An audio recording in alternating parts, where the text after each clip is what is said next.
Morning everyone. Today is day 5 in our challenge throughout February that some of us at the Ontario Gorian Assembly have been doing, and so far things are getting a little bit better. As we go along, it was a little bit shaky the first couple of days, but there's lots and lots of things to be able to talk about. Today what I'd like to talk about is just basically some Gorians that I've run across the last 30 years that have meant a lot to me. People that I respect, people that I look up to, people that I consider to be brothers, that we have a lot in common. We've been through some of the same battles, and more importantly, the fact that they're steadfast. If you go online, there's a lot of nutcases out there. FetLife in particular seems to have a lot. If you go back years ago into some of the other social media forums that used to be out there, like Caller Space, even back in the IRC, there's definitely a lot of nutcases. A lot of them were associated with silk and steel, but fortunately most of those have died off, and the people with them as well. So that's a very good thing. Today what I'd like to be able to talk about is yesterday I received a message from a friend that I haven't seen in, last time would have been 2002, I guess. 2002, from Trois Rivers, or Three Rivers, the English Quebec kind of thing. And a great man, has 2 beautiful girls. They've been with him now since I think it was 98 or 99 that the 3 of them have been a triad kind of thing. But a great man, and I met him kind of thing when I was traveling back and forth to Quebec City for a while there, and had a great discussion. The guy runs one of the biggest clubs, or he had one of the biggest clubs, owned one of the biggest clubs in Trois Rivers, and as far as a dance club kind of a thing, great businessman, but you would never know that the guy was a biker kind of thing. He kept his tats similar to me, basically from the elbow on up. He had the full crest tattoo on the back as well kind of thing, but a gentle spirit. But he was somebody that you didn't want to fuck with kind of thing, is that if you crossed his path or you got on his bad side, that you needed to watch yourself. One of the greatest things that he told me is that, and shared with me, and we discussed a lot of things. That was almost like 20 years ago. Man, time flies. But one of the things is that he said is that when you find a girl kind of a thing, and you have her, one of the greatest gifts that you can give her is to be able to, if things aren't working out, or it comes to the point where you get tired or whatever, is to be able to find another master for her. That's your responsibility, if at all possible. And I took that to heart. Over the years, I've had several girls that have been in my collar, that have been in my household. Some were sexual, some were not. And I take great pride the fact that for some, I was able to transfer to other homes. Others I was able to sell to other masters, and they are all of them are still in successful, healthy, positive relationships with the people that they were given to. I remember one girl, Precious, and she's still in my family kind of thing. A sweet girl, German girl, and she came in actually through D kind of thing, another girl that I had, and they were both German background kind of thing, spoke German and the whole bit, and they were both local here in Kitchener-Waterloo area kind of thing, and they were great friends with each other. got to talk with each other at different munches and things like that. And she came to me, and the first time that Precious came to me, and first time I had an inkling that she was looking at wanting to become part of something bigger than just herself. She wanted to belong to an actual family. We were at a Gorian gathering out in Poole, kind of a thing, which is a small hamlet outside of Stratford, kind of thing. And there's Mark and Selena, Andy, Precious, myself, Barry, Tasha. There was roughly about 12 people, kind of thing, and just a small gathering, kind of thing. And she was introduced to me. I'd seen her talking to Dee numerous times, but never really had a chance to talk to her. And Dee introduced me to her. And Precious, right off the bat, came up and said, "Hi, Master Ella," kind of thing. And I'm Dee's friend, and I really like what you have, and I love how happy your girls are, and da da da da da. But I want to let you know that I'm not just in the guys, that I'm in the girls, kind of thing. And she thought this was going to be like a big stumbling block, kind of thing. And I just laughed at her. I go, "Well, I guess that's nice to know. I really don't care. We have a lot in common. I'm in the girls as well," kind of thing. So it was a good icebreaker. She was with me for about a year, kind of thing, and just learning about Gore and reading the books and going out to different functions with the girls, and they would go out to the Red Lobster by themselves and go shopping by themselves and do what girls do, kind of things, which I was quite happy with. And then her former boyfriend Roger came back onto the scene, and Roger, for those that know him, he's a big guy. He's a trucker, kind of thing, which comes across fairly easily that that he's a trucker. But he deals a lot with hazmat materials and that kind of thing. So he's on the danger pay, or they call him basically a dynamite rigger, kind of a thing. And he came back into the scene, and so Yvonne started telling me about him, what he was like, and they had dated before, and then he was doing long distance trucking, and the relationship didn't look like it was going to go anywhere, and they just sort of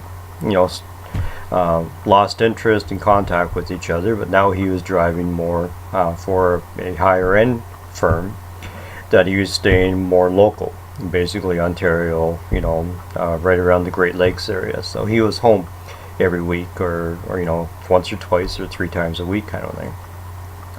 So it got to the point where they started dating, and I met Roger. And the funny thing about that is that years ago, back in, it would have been around 92, 93, David was just a baby, so it would have been the beginning of 92, kind of a thing. And that I had done some mission work with my family, kind of thing, and we'd gone over to Hong Kong, kind of thing, and into China. And in 1990 and 91, no, it would have been 91, 92, sorry, is that we went to Egypt with Teen World Outreach, and we were leading a group of teenagers over there building medical centers in Cairo. 2 different locations. One was the City of the Dead, which is in Cairo, then the other was called the Garbage City Dump, which is where a lot of the Coptic Christians, where they lived. They actually lived right inside this dump, and there's roughly about 10,000 of them. And they were basically driven there underneath the Mubarak government, kind of thing, and their whole way of living was basically recycling the garbage that was in the dump, kind of thing. But so we were building medical centers there, and Roger belonged to a different church, a Baptist church, Central Baptist here in Kitchener, kind of thing, and they were getting ready to go to Guatemala. And I had done a couple of rock concerts with his youth pastor at the point, Christian rock concerts out of Conestoga, and Pastor Mike got a hold of me and said, "Hey, we have a group that's going to Guatemala, kind of things. Would you be interested, or would you be willing to be able to come to speak at our youth group?" Kind of thing. Yeah, I said sure, and we arranged a time, and I went there, and I basically talked to him about the fact of what to expect going to a different culture, to be able to understand that, when we go to a different culture, is that their way is not the wrong way. That is their way, and that we are in their homes, we are in their country, and we need to accept, their culture as it is. Also to embrace a lot of the different things that they're going to experience that they never have before, i.e., running water, toilets, instant food through microwave and all those kind of things. So I had a good talk. Took my wife with me, and she wore her collar, kind of a thing, and Jonathan with us, and David was a baby, so it would have been 92, and took David as well. And we spoke at this youth group, kind of a thing, and Roger was the bass player in the praise and worship band that they had at that point. And he remembers that because he was so intrigued the fact that my wife was wearing a collar into a church and we were speaking. Not only that, but he was one of the few people that observed afterwards that when we were socializing those kind of things, that my wife went and got my drink, brought it to me and served me, and I'm in the middle of a conversation talking to different young people and some of their parents and everything else, that this is normal to us. But he had a keen eye knowing the fact, seeing how her mannerisms and how she was serving me and just, being pleasing kind of thing. So, dial that up to about 6 years ago, and I met him again, and right away he recognized who I was. I didn't have a clue who he was. I've spoken many different places that unfortunately as I age, with the amount of concussions I've had and everything else, is you don't remember faces as much, especially when you're a young teenager, and now he's a middle-aged man kind of thing. But we had a good talk about that, and the fact that how interesting it is how people are interconnected with each other throughout the years. I can't explain it, but it's happened multiple times. Is that I'll meet, I've been to Florida with my family before, down in Crystal River, Florida, and out in the middle of nowhere. It's not like a big tourist area, the whole thing. Their biggest tourist attraction is the manatee kind of thing that come into the harbor on a regular basis. But it was down in Crystal River, Florida, and had a condo down there. And lo and behold, we're down at one of the grocery stores that they have there, and we meet one of Jonathan's hockey families kind of things. Is that he played rep hockey the whole bit, and we didn't know that they were going to Florida. We knew they were going on the holiday, didn't have a clue where they're going, and lo and behold, people that lived 2 blocks from us, we met down in Florida, that both the boys play hockey together. So that was an interesting thing, and had that happen numerous other times where I'll be in a different country someplace, and boom, you're meeting a neighbor here, or someone that you went to school with, or someone from one of your service clubs, or whatever, just out of the blue kind of thing. Those things happen regularly. So anyhow, getting back to as far as Gorians and solid people, is that talking about this gentleman out in Three Rivers, that he really made that impact on me, talking about the fact that, hey, look, when you have someone, it's your responsibility. If you're going to pass them on or to transfer or sell them, it's your responsibility as a master to look after that. So I end up, Roger and Precious became an item, and they started rekindling their relationship in the whole bit. And we were at a party down in St. Catharines, Phoenix Niagara party, and I ended up basically going up to the hotel room, brought a whole bunch of people up that were Gorian or allies, and we had probably about 15, close to 20 people in the room kind of thing, and we did a transfer. And at that point is that Precious was in my collar. I got her to kneel before her, and she had to beg for release. And we talked all this through in advance, so it wasn't a big deal. But we wanted to be able to show people the proper way of transferring a slave from one household to another. And so she knelt before me, and she did a little speech, and she was crying about how happy she was that she was with me and that during that time in her life, and I had taught her a lot and been supportive of her and the family and the whole bit, and that she hoped to still remain a part of the family, in a broader sense, kind of thing. And then she begged for release. And at that point, I smiled at her and sort of winked at Roger, but like I was going to hesitate about it, and told her to kneel forward, took the collar off, and at that point she looked at Roger kind of thing, and Roger's pretending to play dumb, and he's just sort of sitting there and he's going, now what? Now what's going to happen? I'm not really sure about this part, and put Precious all on edge kind of thing, where she was getting all anxious. And she went over to Roger and knelt before him and basically begged to be in Roger's collar. And Roger had never had a slave before. This was his first actual slave, even though it was someone that he had been in a previous relationship with for several years. He wanted this to be a master-slave dynamic. So she begged for his collar and was collared. And at that point, we made an announcement: is that the house of Rammer, and given the German background, not the house, but Haus, Haus, which is the German terminology for house, was born, kind of thing. And it's one of 3 homes that we have in our family, in our leather family, kind of thing. And they're beautiful couple. We've had some numerous meetings in their backyard.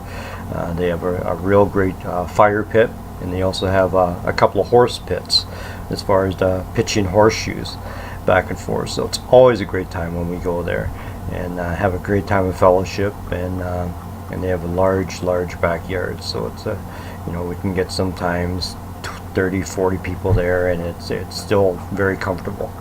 So I remember another girl that I had, Anne, kind of thing, and Anne was ex-military, Canadian military kind of thing, came out of it, and unfortunately she was involved in the Serbian War under the United Nations, as far as the Canadian forces that went over there, and she was part of the group that had to go into Srebrenica and identify a lot of the mass graves, as far as and they had people digging them up and then trying to identify who the bodies were, and that had a tremendous toil on her, kind of a thing. And so she had to leave the military on medical leave, came back, was involved with Homewood out of Guelph, which dealt with a lot of Canadian veterans with PTSD, kind of thing. And she came out to a couple of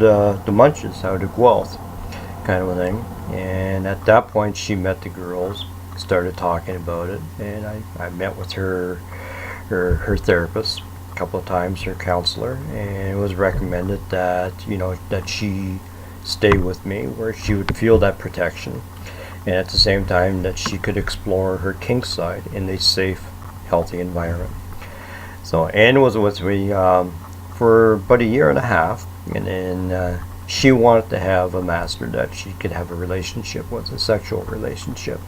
And with me, that was not the case. She was just in my household.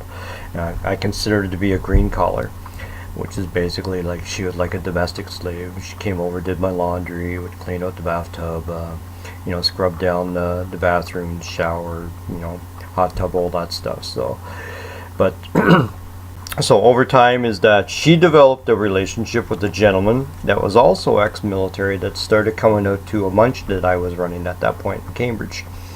And they started seeing each other. And as they were hitting it off, they were both ex-military, so they had a lot in common. And I decided to sell her at one of our mingle and mixers, kind of thing. And I talked to her master about it, and he was also fairly big into Gore and was getting back into books. He'd read them when he was younger, but was starting the last couple of years, was really starting to get back into the books and asking a lot of questions, and was starting to really develop that whole mastership as far as the attitude and how to carry yourself, and the key thing is the responsibility that's involved. The fact that it's not a role playing, but it is a lifestyle. It's a mentality that you naturally have, but it's a matter of just bringing that out, especially in today's climate, in today's political correctness kind of thing, and remaining steadfast on the principles and on the ethos of what Gorians, what we believe and what we do. And that's the biggest thing. It's not just believing, but doing. So at the Cambridge Mingle and Mixer is that we had Anne, and again the same thing is that we had at this one we had about 60 people show up, because I had informed a lot of my friends, both in Gorian circles, in biker circles, and in the master slave owner property circles that we run in. And Anne knew all of them. She knew a lot of my friends, and they all happened to come out. And some people she hadn't seen in months, and they all showed up at this Cambridge Mingle and Mixer. So there's about 60 people there roughly, and she's going around and coming up to me and Master Alec, do you know that so and so's here? I haven't seen them in ages. And, oh my God, here's so and so over here, and they haven't been here in a long time. And so she was, wondering why all these people were here, and she had no clue that she was being sold that night, kind of thing. And so halfway through the Mingle and Mixer, I grabbed the mic and went up to the front, and usually at this point I do like announcements kind of thing. We'll talk about different birthdays, talk about events coming up, workshops, seminars, those kind of things, and welcome everybody, and just a normal sort of a spiel that I do on a regular basis. So at that point I called her up to the front and basically made her kneel in front of me, and she was wearing my collar, and basically said, I understand that she's been seeing, Master Draconis, and they've been hitting it off really well, and I've been, watching, observing, and did she know that Master Draconis came to see me? And we had a good talk, and she goes, well, I knew that he was coming to see you, but I didn't know what you were going to be talking about, because it was really none of my business. And I just looked at her and said, well, we were talking about you. And she got all panicky, oh my God, what did I do wrong? And she's carrying on, getting all nervous. And I said, I believe that it's time that, Master Draconis has asked me if I would be interested in transferring you and selling you to him, kind of thing. And at this point, what she didn't know, and what Master Draconis was a part of it, is that Dee and Kathy, which were two other girls who were with me, is that they had secretly gone around and they had given everyone an auction paddle with a number on it, kind of a thing. And it was part of a gag, kind of a thing, is that we're going to pretend that we're going to auction her off to the highest bidder. So anyhow, so she's there, and she's at the front kneeling in front of me, and I'm talking about the fact that her, Master Draconis and I had been talking about transferring her. And I said, I'm thinking about doing this, and I called Master Draconis up. And so he comes up, and he's standing there kind of a thing, and he's trying not to smile, because he knows what's about to happen, kind of thing. And I said, Master Draconis, you are a great guy. I consider you to be a brother. You've grown a lot. You're a rock in your workplace. A lot of people depend on you. You're heavily involved in the community as far as different service clubs, those kind of things. And I think that you would be a great fit with Anne. And we've talked, you and I, we've talked about as far as transferring her over, and I've given that a lot of serious thought.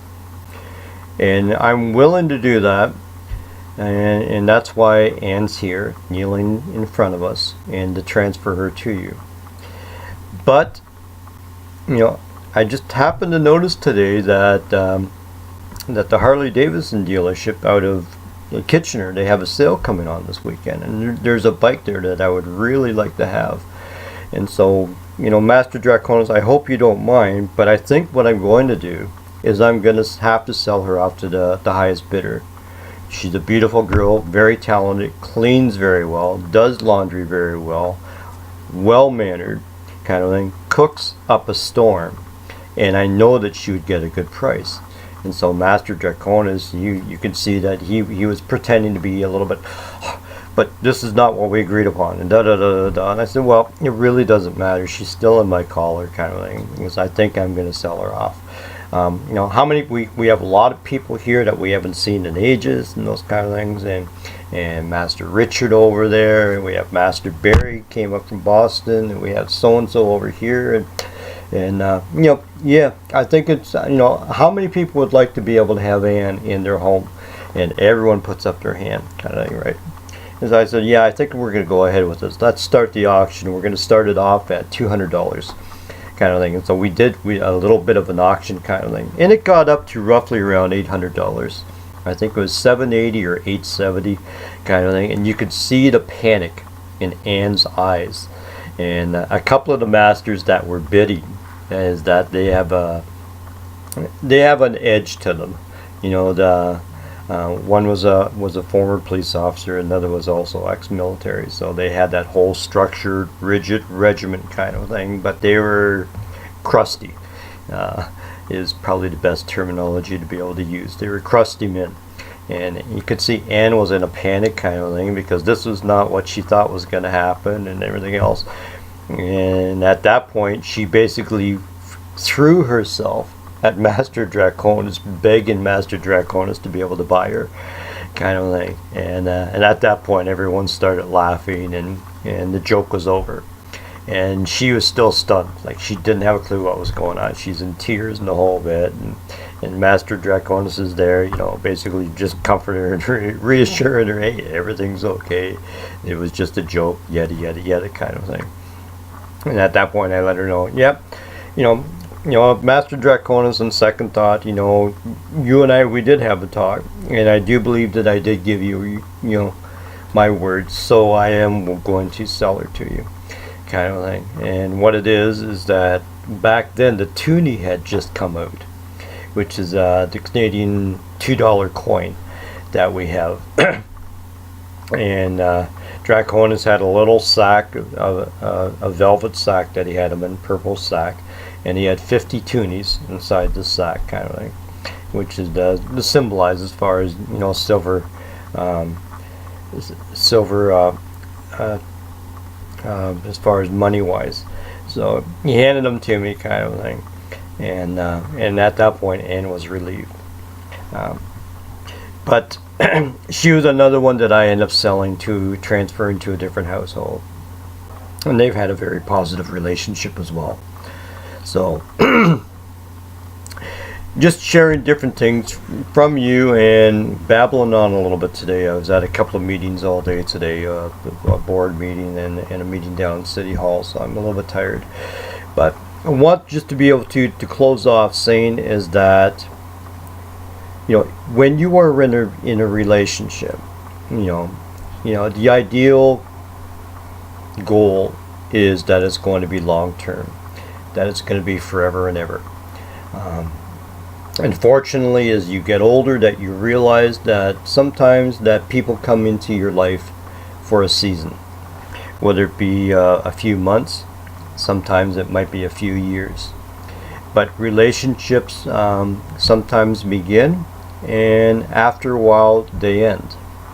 The key thing is that if there's a relationship that looks like it's come to its point where it's not going to go anymore, and instead of it blowing up and becoming a huge drama thing on Facebook or FetLife or in some of these other forums or whatever, is that as Gorian men and as masters, it's our responsibility to look after the girls that were in her collar. Even when that collar is removed, I firmly believe that we still have a responsibility to make sure that they continue to succeed in a future relationship, or if they leave the home or whatever, that they're established enough that they can look after themselves. I know that there are some Gorians that believe is that a girl comes into the house naked with nothing, and she leaves naked with nothing, and that's their viewpoint, and that's their personal take on things, and I have no issue with that. Personally, for myself, I don't believe that. I believe that when a girl comes in, is that she's able to add to the house, able to give more into the household. But if she leaves for whatever circumstance, kind of things, that she should leave better than when she came into it. And that's not only financially, but emotionally, physically, mentally, spiritually, and socially. Is that my friends and my network, that a lot of people, when she comes in, she didn't know, but in time she gets to develop the same friendships that I have with many different people within my different networks, and that if she leaves, is that remains.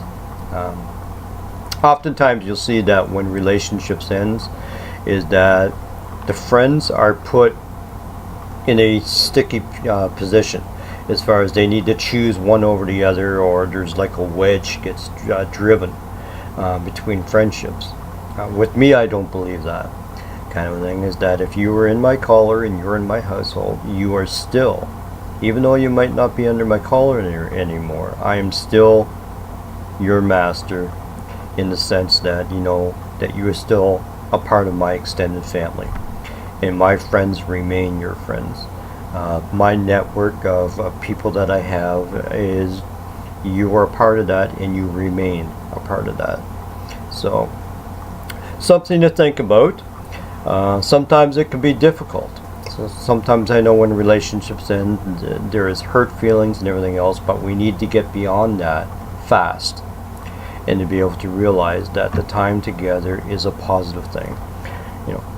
I've had girls in my collars sometimes for a short amount of time, 1-2 years. I've had others, upwards to almost 10 years, kind of things, and they're all still, in my mind, I still consider them to be my girls, even though some of them have moved on to other masters, that when they see me, they still remember those times, and they still give me that respect and that place of honor, kind of things, because we did have something special together, and that remains. No one can take that away.